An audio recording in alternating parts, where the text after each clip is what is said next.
Hey everyone, I'm Ultimate456, you're the Ultimates, and welcome to another channel update.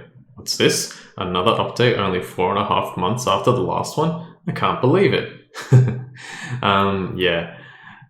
So I think I'm pretty much doing this because Lies of P has just finished, and it was like 42 episodes.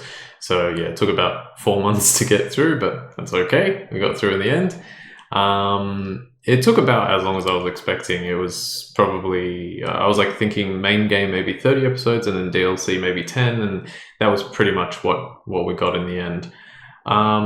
So we're going to jump right into it because there's a big thing that I want to talk about probably towards the later part of this video, and I want to see how much I can get through. So the last time I mentioned, yeah, I think I mentioned it last time. Did I mention it last time? Yeah, I must have. Anyway, there were two games that I was sort of like tossing up between. I wanted to either do Blasphemous or Thymesia, and the game I've chosen is Blasphemous. I basically only picked it because it had a better Metacritic score, which I almost never use for anything, to determine what I'm going to do. But I just thought to myself, I'm like, yeah, this one, like, it also spoke to me a little bit more. When I was looking at Thymesia, I was like, it looks good, but I don't know. There was something about it that just didn't. I feel like there's a potential that whatever the image in my head was of the game that I was thinking of, it might not have been Thymesia. It might have been like, is it Steel Rising? It might have been that game or something with a V. There's Steel Rising. It's got like a sword that like goes down and there's like a V in the middle. I don't know. I'm thinking of a game where it has that, but I can't remember if it's that one. Anyway, regardless, I chose Blasphemous, and it's a great game. It's honestly fantastic. It's really complex.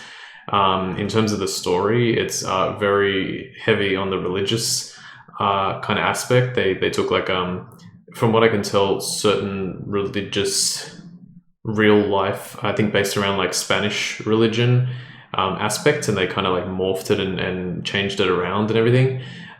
It's full of DLC content. The DLC content is embedded specifically into the actual game itself, and so it was a bit challenging to kind of go, all right, how do I like separate the two? But luckily I found a guide on Steam of like a 100% playthrough, and I pretty much just like read that. Like I played the game for myself first, then I read that whole thing, I found the guide and I was like, okay, let me use this because I think it's actually going to be really good. And it was. There were only a couple of parts where I was like, okay, maybe we can add this here, or I can take this out, swap this over, but it was virtually like perfect. So I'll mention that in the playthrough when we get to it, but it was really good, and it helped me. It also helps me because I didn't play the game from the very beginning, and it's one of those situations where if you don't play from the very beginning, you can't know what was, like, when I say the very beginning as in like its release date, you can't know what's part of the original content and what was added later. So this game allowed you to, this guide allowed you to figure that out. And yeah, it worked really, really well. So the DLC, there's no trophies for it, but I probably will be doing it. There's one where I was practicing it when I played the game for the first time. I was doing the DLC portion without realizing it was DLC, and I was getting stuck on this one part that I was just like, why is this so unbelievably hard? I was doing so well all the time and just barely missing it. Actually, was I missing it? I thought I was barely missing it, but then when I looked up like what was remaining, I was like, okay, there's still so much, but I was still doing pretty well. It was the last one I needed to do. There was like a set of challenges, and I think there's 5 of them, and I was on the 5th one, and I just, for the life of me, could not get past the last one. It was so tough to get past. So I said, okay, I did some Googling, and I was like, oh, this is part of the DLC. I actually don't need to do it for the 100% or for the platinum, so I'll leave it to the side, and then if I get to it later, I get to it later. So I don't know if I'll do that, but we'll see. There's still a little bit to do before I get started.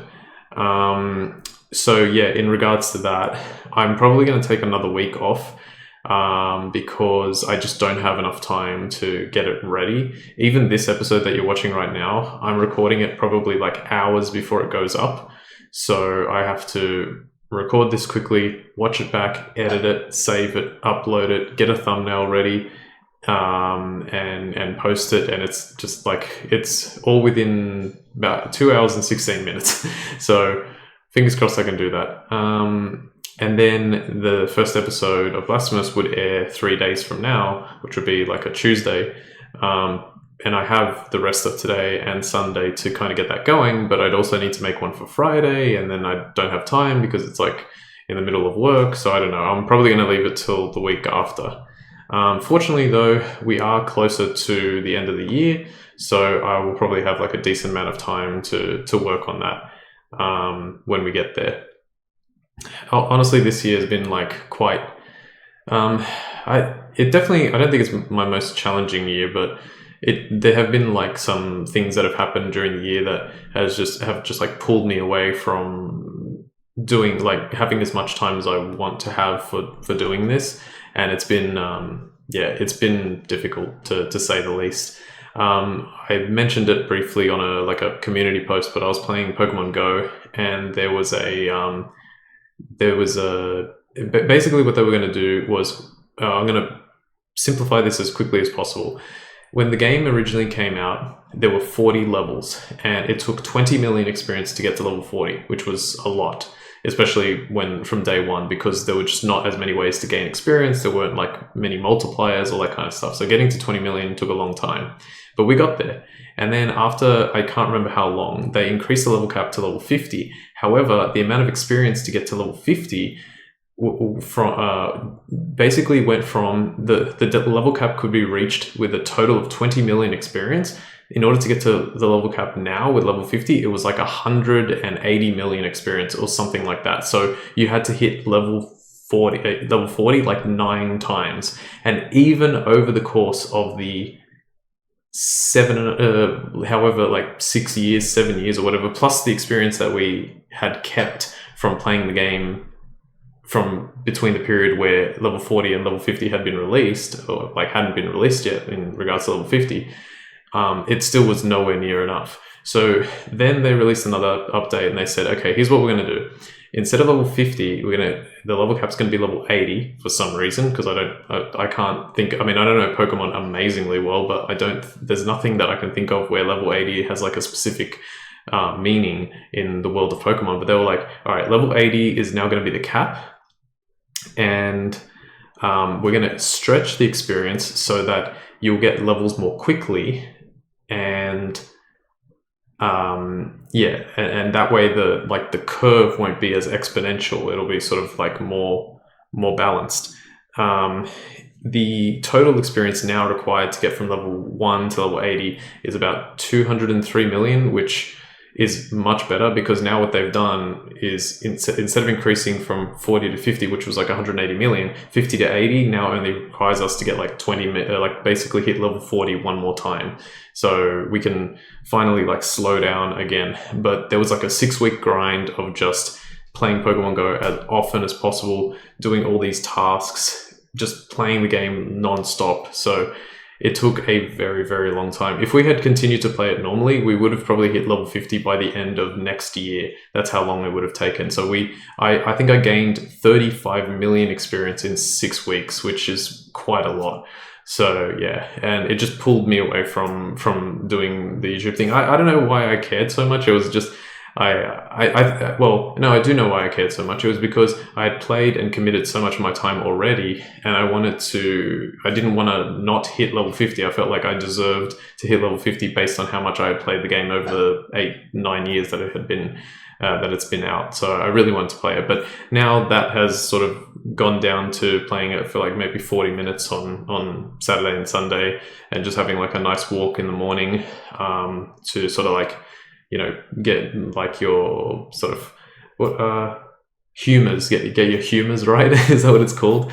Calm down and just like wake up refreshed on a Saturday and a Sunday, and just like get everything nice and balanced so that I can ease into what I want to do for the rest of the day. I don't think I've ever used the word humors in that context. I think that's how it is. Isn't that something like the old like Greek tradition, or like they used to believe in humors, and there was something like that. I can't specifically remember. I think I'm getting the word right, but it's hard to remember. Okay, so the Game Awards are coming up next, or very soon. From when you're watching this, it should be about 2-ish weeks.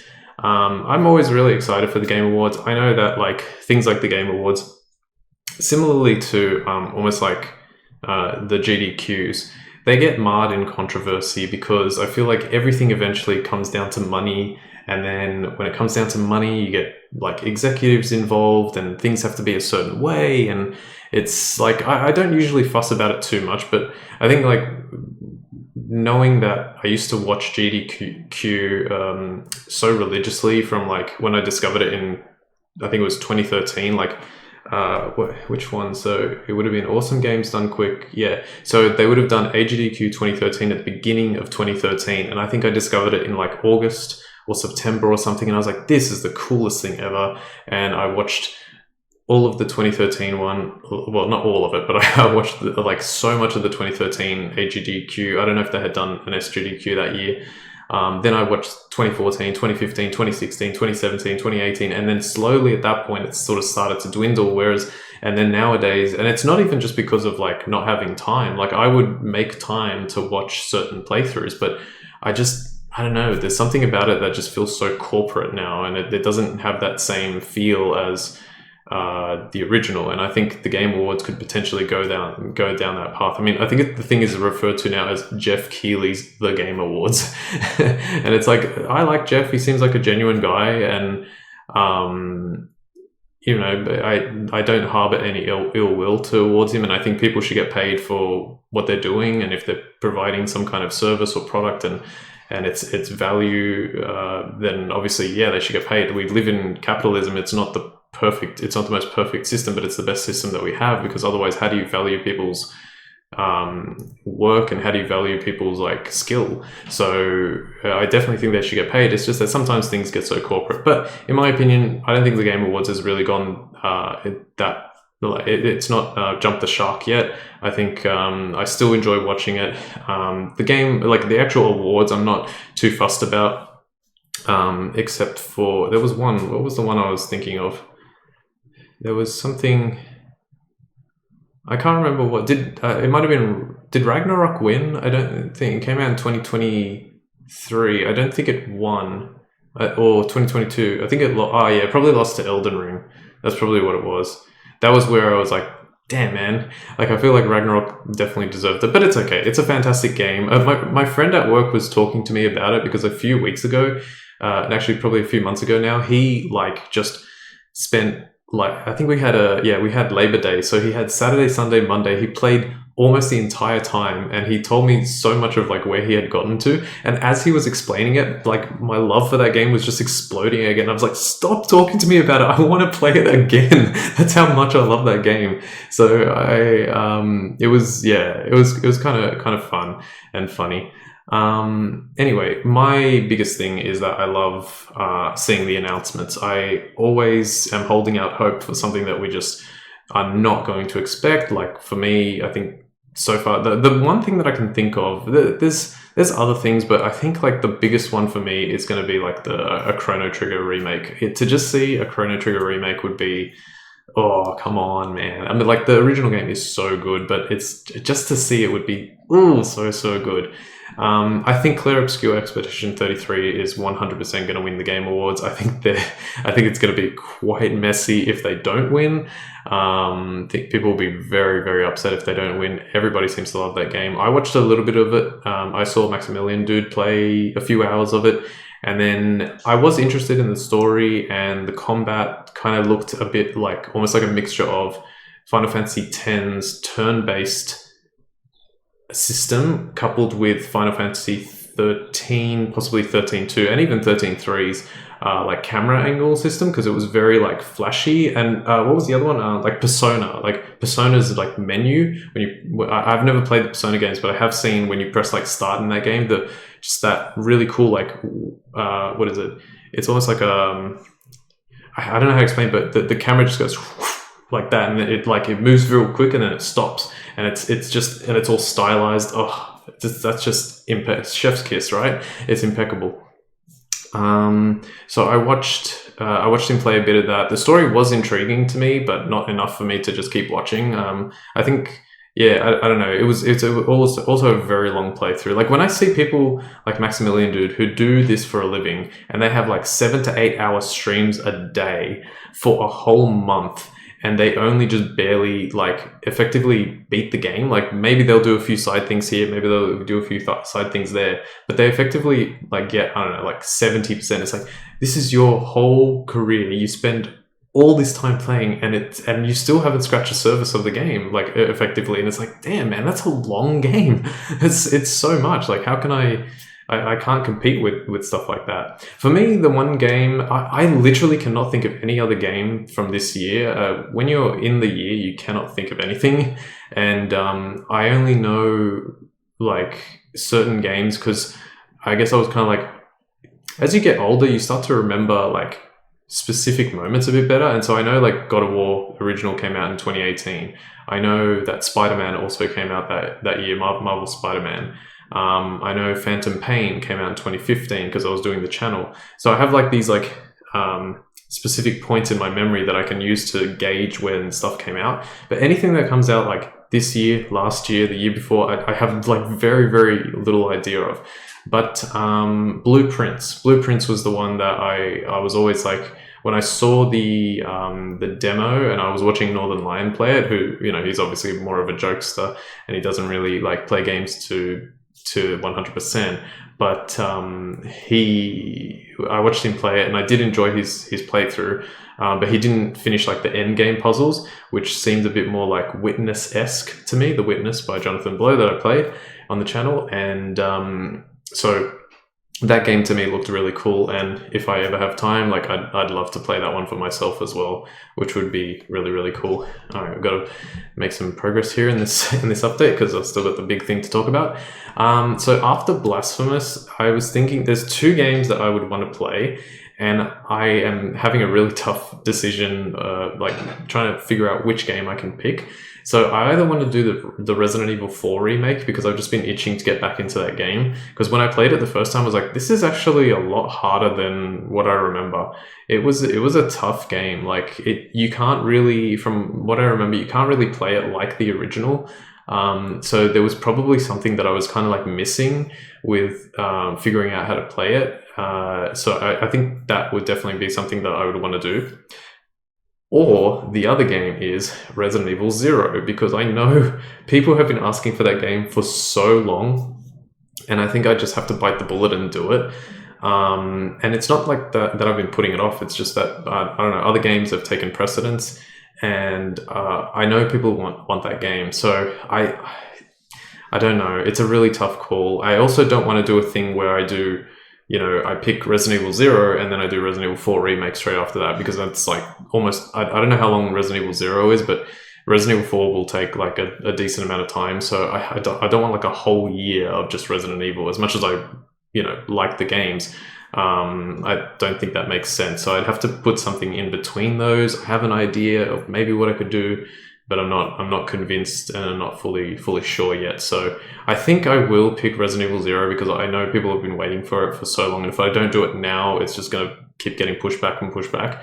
But I have absolutely no idea about that game. I know people don't particularly like it. There are issues with it and all that, but I feel like that's where I shine the most, where I can find a game that people are not too they don't like it too much, and then when I play it, I'm like, okay, I can see like this is an issue, this is an issue, this is an issue, but how can we sort of like get around these issues? So yeah, I want to make it probably be Resident Evil 0. So we'll see. No promises 100% yet, because we still got to get through Blasphemous. But yeah, hopefully RE0 will be after that. Also, just to let you know, Blasphemous is not that long. I am predicting 15 episodes, I think. It may, like, if it goes past 20, I'd be very surprised. There's a lot of lore to read, but in terms of like the gameplay, I can get through that pretty quickly. There's like one roadblock about halfway, half, maybe 45% of the way through the game, which is a little tough, but I can probably do that quite well now. I just have to practice it again. And to be honest with you, I don't know exactly how the playthroughs are going to work. I think you can do it in 1.5 playthroughs. I'll figure it out. I need a bit more time to kind of like understand the whole game before I can give you an idea. But I am 99% sure that it'll be 15 to 20 episodes. I don't see it being any more. So that's 1.5 to 2 months, which is a lot better than the 6 months that I had for Tales of Symphonia, Dawn of the New World, and the 4 months that I had for Lies of P. Okay, so here we go. Now, if you've made it to this point of the video, thank you. I did not expect to be talking about something like this, but I'm about to gush, and I hope you guys like it, and I hope people can find some interest in it, because I know that humans have a tendency, some humans have a tendency to enjoy people who are passionate about something that they're talking about, and this is something that I'm super passionate about. And I sort of realized, but I think it came to be a realization over time. So I knew about something very, very vaguely for the past like 3 or 4 months. And I didn't really do any research into it. And I don't know why necessarily, but it became more apparent as I switched from watching like Northern Lions videos, who like he's just so incredibly intelligent, and the way that he comes up with, like, his sentences sound like nobody else's sentences. I listen to him, and it's almost like you have to almost watch him at a slower speed to understand exactly the sentence that he's crafted and the way that he's put it. And every single time he hits some hilarious notion, and it takes you like a couple of seconds, like Robin Williams when he used to make like his jokes. He even said it in an interview with James Lipton on Inside the Actors Studio. He goes, "But I'm trying not to speak that fast because eventually you'll have to catch up." And like he's literally like, I don't know, he's like a superhuman. It's insane. His brain works differently to other people's.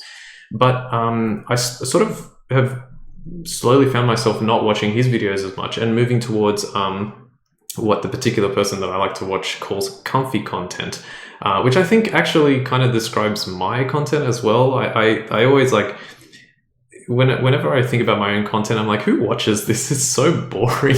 I'm so like just dull. But there is like there's a market. Like, of course I'm not going to be like bombastic, like, "Hey everybody, welcome to episode 3 of this, and let's smash that like button." You know, like that's insanity to me. Like, how can you have that much energy all the time? Like, you can put it on, you know, but to just be that all the time is over the top. So I am very like mellow, I'm chill and like comfy, which is what Picaspre is who I'm talking about. I think I've mentioned him before, but he's a very smart and interesting guy, and I love, like, there's something about his content, and obviously he does it like professionally, so he has a lot more time to do it, but I like watching his content. Anyway, that was like 3 minutes to explain like the preamble. His videos had a sort of subtitle. Some of his videos have a subtitle that says achievement playthrough. But Picaspre plays a lot of older games. So that piqued my interest. I was like, what do you mean achievement playthrough? This doesn't have achievements. This is too old of a game, and it hasn't been re-released by like Sony or Microsoft or, you know, PlayStation, Xbox or whatever. I don't know about this. And that's when I came across a website called Retro Achievements. Now, apparently Retro Achievements was created in 2012 and in recent years has become more popular because of just like time and effort and just the growth of the website. So the way it works is you use emulators. And emulators, for those who don't know, I think most people know, basically it's a tool to recreate, I think it's like a software tool used to recreate hardware effects, right? So the PlayStation 1 has had an emulator for it for a very long time, and you can play PlayStation 1 games on your PC. Now, when it comes to the legality of this, I'll briefly mention it. From what I understand, emulators are totally legal, but the games, or ROMs as they're referred to, are not really legal. It's apparently not legal to host or distribute ROMs, but it is legal to dump your own ROMs. So if you have like the game and you created, dump is a jargon term here. If you dump the files onto your computer and you can sort of combine it, then that is legal. So, I'll leave it at that because I don't want to talk about that aspect too much. It's very messy. You also can bring in the argument of game preservation, which I think is extremely important because games are art, and there's something like 85 to 90% of all video games ever are no longer purchasable. And I think it will always be like that because, like, how do you market like retro games? Like, maybe companies could do it, but how much money is it going to make, and how profitable is it going to be? That they have to decide that, and it's very difficult. So in the meantime, we have this, and in particular, retro achievements have become more popular because of an emulator known as RetroArch or RetroArch, spelt ARCH. RetroArch or RetroArch contains emulators for 45 different systems in the same emulator, right? So it's a single program that can emulate all these systems. Now, this isn't something that happened overnight. Like, this has been going on for a long time because very intelligent people who know how to do all that stuff and put it all together have created this. And it's like, it's unbelievable to me. Like, when I started reading this, I was like, how does it work? Like, what are you saying? Like, you have to get like emulators for every single game? Like, that would be so inefficient. But no, they've streamlined the whole thing, put it into RetroArch, and you can essentially play everything on one emulator, which is just insanity to me. So let me start talking about the cool things that may not immediately be noticeable when it comes to this. The first thing is there's no limit or standard when it comes to creating the achievements for games, right? So typically, like with Sony trophies or PlayStation trophies, I should say, they have to have, like, almost every game now has to have a platinum, and then the amount of points that each list is worth has to be sort of relatively the same between games. And that's very difficult to do because games are different sizes, but that's just how they do it. So they have probably some kind of criteria that they need to follow. They look at the things and go, okay, we need to have this, we need to have this, we need to have this. They have standards, right? When it comes to retro achievements, they throw that all out the window. It can have as many achievements as they want. They can be worth whatever points they want to, within, obviously if it's a very easy achievement, it's still going to be worth less points than a very difficult achievement. But in particular, the amount of achievements seems to be limitless. It's absolutely insane. Also, it seems that these achievements are created by like everyday gamers. Probably they will have some kind of coding experience, but they might not necessarily be employed in the industry. And I actually think that's really good because a lot of regular gamers are the ones who know all of these little intricacies of different games, and communities work together and they communicate and they say, all right, like, we know this about this game and we know this about this game, so we can make that an achievement. So let me give you an example. Pokemon Red, one of the most classic games of all time, apparently came out on September 28th, 1998, which seems actually quite late, but I thought it was a bit older than that, but apparently that's when it was. Actually, you know what? Give me a sec, because that sounds wrong, but I think I'm right. Yes, I am right. Okay. So that game has 92 achievements, 21 of which are missable. It was authored by two people. One person was responsible for 72 achievements and the other person was responsible for 20. And so my assumption is that basically these people got together and they decided to create their own list, and then maybe the list was like voted on and it was decided, okay, this will be part of the set and this will be part of the set, and then they said, yeah, these ones are really good and these ones are really good, and they amalgamated them, and then you get the full set. I don't know if the sets can change or anything. I assume so. I know that the achievements have been like edited, but I assume at a certain point the set it becomes cemented, and that's the set for the game. Here's the first cool thing. So for a game like Pokemon Red, for those who don't know, Pokemon Red, Blue, and Yellow cover the first generation of Pokemon, and typically they release 3 games per generation. So the following one was Gold, Silver, and Crystal.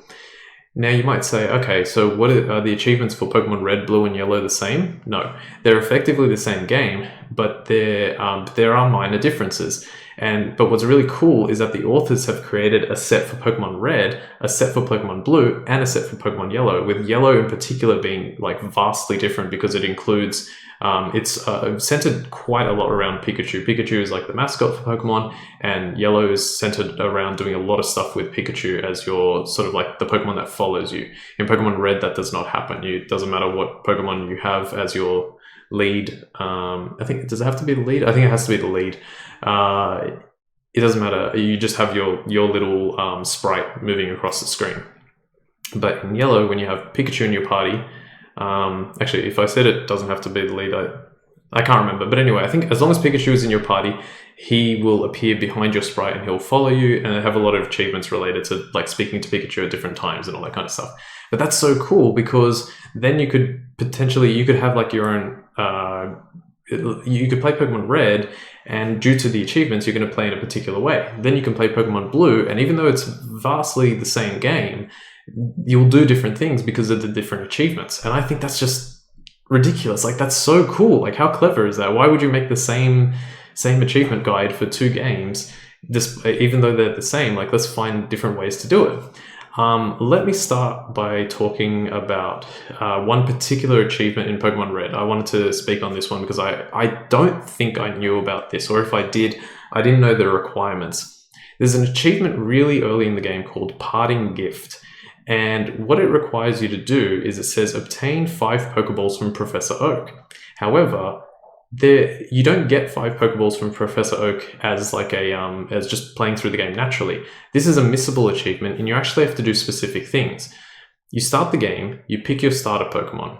You go to Viridian City, you collect a parcel in the Pokemart that needs to be delivered to Professor Oak. You go back to Professor Oak, deliver the parcel, and then you head back up to Viridian City. And if you go to the left, you eventually get to Route 22, which is the route that leads to Victory Road and Indigo Plateau, which allows you to get to the Elite Four. So it's the end of the game. They put that right at the beginning to give you an idea, hey, you have to come back to this area at the very end of the game, which I think is actually just brilliant game design. I didn't even think about that as a kid, but I was like, oh, that makes total sense. So it's like, but it's also potentially confusing to the player because it's like, oh, where do I have to go now? Like, and then you have to remember, it's like, oh yeah, at this point they said I couldn't get past, now I can get past.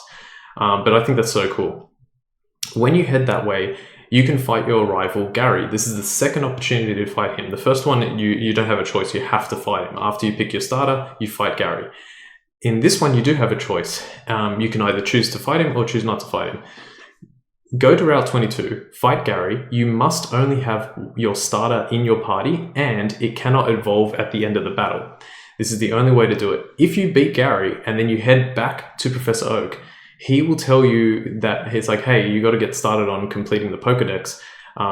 You haven't caught any Pokemon yet. Look, here's 5 Pokeballs. And he gives you 5 Pokeballs for free, which at the beginning of the game is really, really valuable, especially for free. I don't think I knew about that. And I think that's just so cool that not only is it something that I think most people who know Pokemon, even to a minor extent, will not know.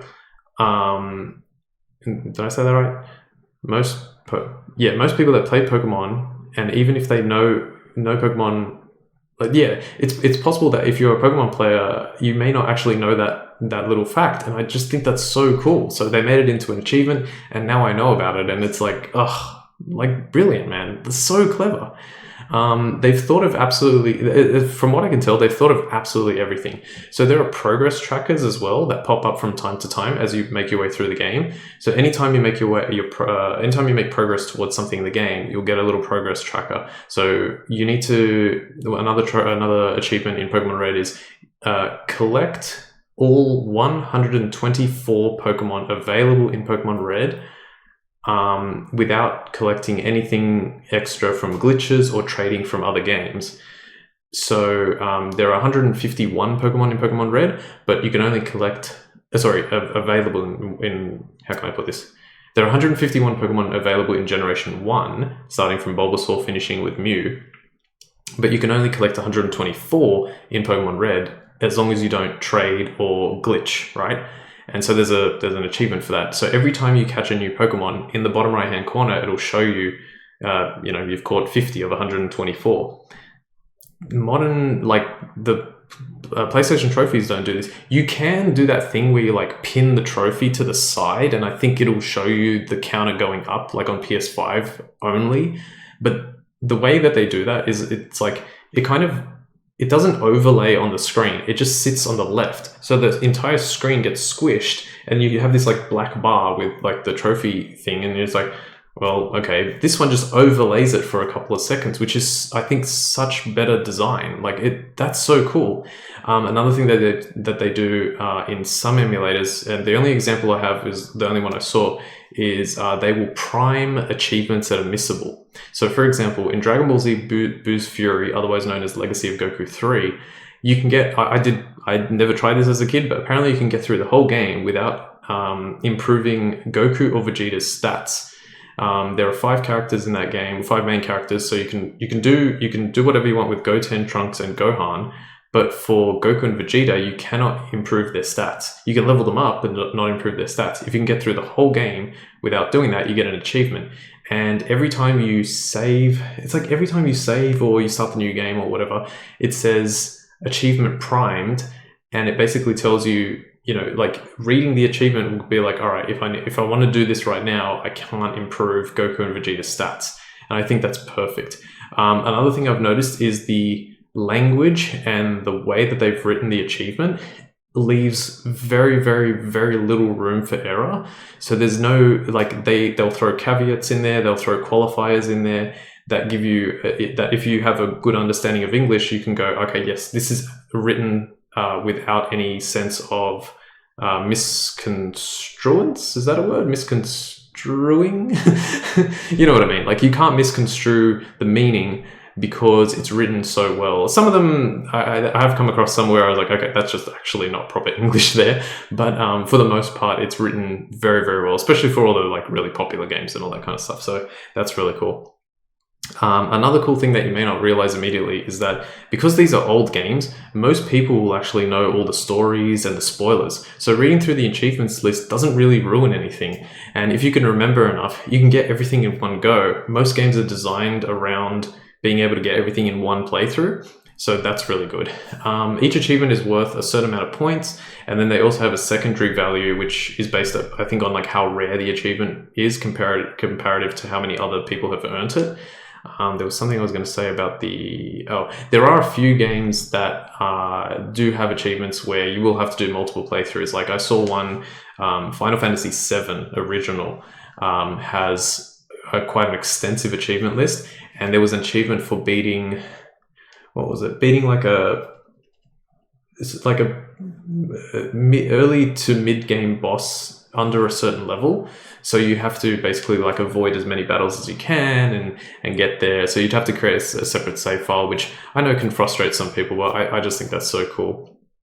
Another thing that I really like is some of the achievements are related to like what I call, or they're related to speedrunning tech, or like glitches and stuff, or what I like to call schoolyard lore. Even though this one I wouldn't necessarily say that people at my school like knew about this. I only learned about this much later. But for example, again, to go with a Pokemon reference, hopefully most people know, about 35 to 40% through the game, you get to a town called Lavender Town. And in Lavender Town, there's a tower, and the tower is filled with ghost Pokemon. When you get there for the first time, you can't actually fight any of the Pokemon. When you encounter them, it just says ghost. You need an item called the Sylph Scope, which you can get a little bit later in Celadon City and then come back, and you can fight the Pokemon properly. However, the thing preventing you from getting to the very top of the tower and saving Mr. Fuji, that's why I got confused because of Mount Fuji. They probably did that on purpose. But the thing preventing you from saving Mr. Fuji is actually getting to the final floor. The reason you can't get to the final floor is that there's a ghost, which is known as like the ghost of Cubone's mother, who is Marowak. Marowak is Cubone's evolution. And she is protecting the stairs, and you can't go past. However, if you go to Celadon City and you go to the very large mart that they have there, you can buy what's known as a Pokédoll. And a Pokédoll is used to essentially cause the Pokemon that you're fighting to be distracted, allowing you to escape. You weren't supposed to be able to use the Pokédoll on the Ghost of Marowak. However, probably due to an oversight with programming, you can. So if you go to Lavender Town, then you go straight to Celadon City, you buy the Pokédoll, you go back, you use the Pokédoll on the Ghost of Marowak, you can get to Mr. Fuji getting the Pokéflute early, which will allow you to wake up the Snorlaxes on each side of the route, allowing you to skip Celadon City entirely. Obviously, you'll have to come back anyway, but it's a sequence break. Just like my voice is breaking as we get further into this video, but I'm almost done. And using the Pokédoll on the Ghost of Marowak is an achievement, and it was just like, oh man, that's so cool. I've never done it before. And you literally, like, you don't have to do anything else. You just get the Pokédoll, you go to the Ghost of Marowak, you have to make sure you don't have the Silph Scope on, otherwise the achievement won't count. And use the Pokédoll, and it's done. Oh man, all right. Well, we're almost done. I could honestly gush about this forever. I'm just going to add a few last things. For some reason, the Gran Turismo games have an insane amount of achievements. Gran Turismo 4 has 611 achievements, and at least one of them is related to completing Nürburgring Nordschleife, I don't know how to pronounce it, faster than apparently a guy called Stefan Rosa did, with presumably the same car and the same car settings.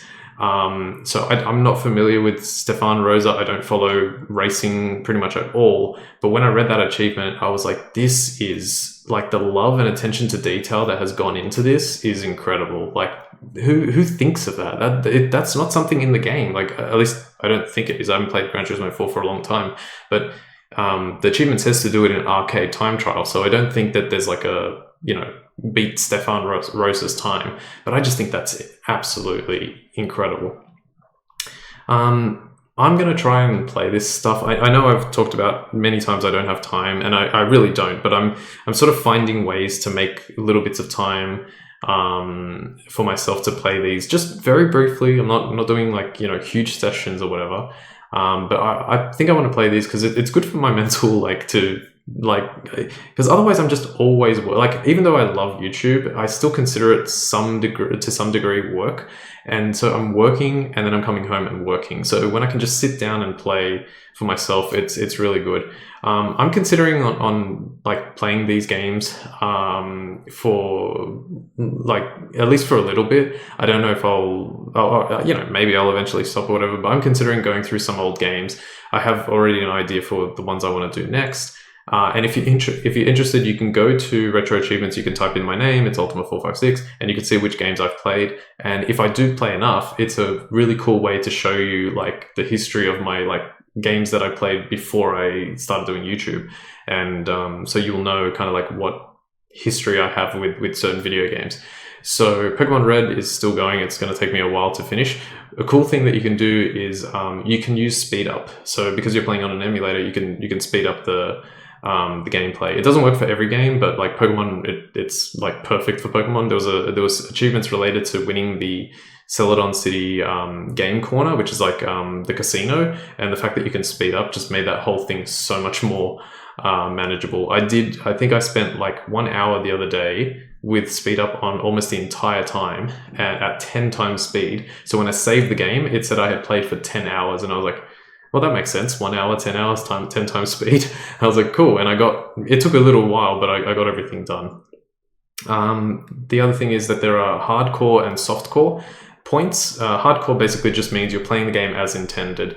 So you're not using save states. Save states is probably the biggest one. As long as you don't use save states, you're fine. You can speed up the game, which is excellent. All right, we're almost done. I'll just mention the last few things. Currently, the site offers games from the PlayStation 1, the PlayStation 2, NES, SNES, Nintendo 64, Game Boy Color, Game Boy Advance. I shouldn't say games. It offers achievements for those games. Game Boy Color, Game Boy Advance, Nintendo DS, GameCube, the Wii. I think if it's not there, it's probably coming soon. I think Pig Hasbro was actually talking about that. Dreamcast, and even some older systems like the Sega Genesis or the Mega Drive, as it was known here in Australia. There are other systems there too. I'm not familiar with many of them. There's I think the most well-known one it was like the Atari 2600. But yeah, you can go on the website yourself, retroachievements.org, I believe. Just Google Retro Achievements and you can see everything that it has to offer there. It'd be really cool if Xbox actually came to it, because the one game that I'd be dying to play again that I haven't played in a long time is Lost Odyssey. I really like Lost Odyssey. I don't know if I'd consider it retro, although in 2 years it will be 20 years old, so that's pretty incredible. Yeah, I think that's it. In fact, that's definitely it, because I am really running out of time. This is supposed to go up in an hour and a half. I don't know if I'm going to make it. So if it goes up a bit late, sorry, but it's okay. You guys will see it when you see it. I'm going to leave it there. I hope you've enjoyed listening to me gush about retro achievements. I think it's one of the coolest things that I've ever seen in my entire life. So much time and effort has gone into it. And I think those people are deserving of praise and credit, and it's genuinely just so fun. One other thing I'll throw in is there's an achievement in Pokemon Red to collect all the hidden overworld items. So for those who don't know, in Pokemon, anytime you find a Pokeball on the screen, you can click it and it most likely will be an item. Sometimes it'll be a Voltorb, depending on where you are. But anytime you click it, it'll be an item. However, there were also hidden invisible items put into the game as well. And the way that the game was designed, there were certain like dead ends that you could go to. And if I'm not mistaken, there's a dead end really early on where it's in Viridian City. You have to get past the old man who is grumpy because he hasn't had his coffee or something. There's a tree that you can cut. You can't cut it yet because you don't have the cut HM right at the beginning. If you go behind the tree and press A on the tree, you get an item. I'm pretty sure there's one there. It's a hidden item. And some genius person has gone through the entire game, worked out that there are, I want to say 108, I hope I'm right about that. There are 108 hidden items throughout the game, and an achievement is for getting all of them. Now, there is the item finder, which you get for getting 30 Pokemon, that enables you to actually find those items. But so that obviously helps. But it's so cool to me that like some of the knowledge that I have from playing that game way back in the day and finding those items is shining through, and it's like, yeah, there was an item here. Was it like this one or this one? Oh, it's this one. Yes. And then I was like, how the hell did I remember that? It's just like stuck there in this little nook that you're like, that's it. That's where it is in my brain. It's just stuck there. So I don't know. It's incredible. I absolutely love it. All right, I'm going to leave things there. I got to go do everything that I said with regards to editing this episode and getting it up. And then I'm going to probably play Blasphemous for most of the rest of the day and see if I can figure out how and when I can start. I hope you enjoyed that update. Jesus, this is a long one, almost 50 minutes. Yeah, I'll talk to you soon. Again soon. Please enjoy more content coming up in probably a week or so. And I probably won't see you again until next year. So Merry Christmas, Happy New Year, Happy Game Awards. And everything else. My name's did I say Happy New Year? Yeah, Happy New Year. My name's Ultima456, you're the Ultimates, and I'll see you next time.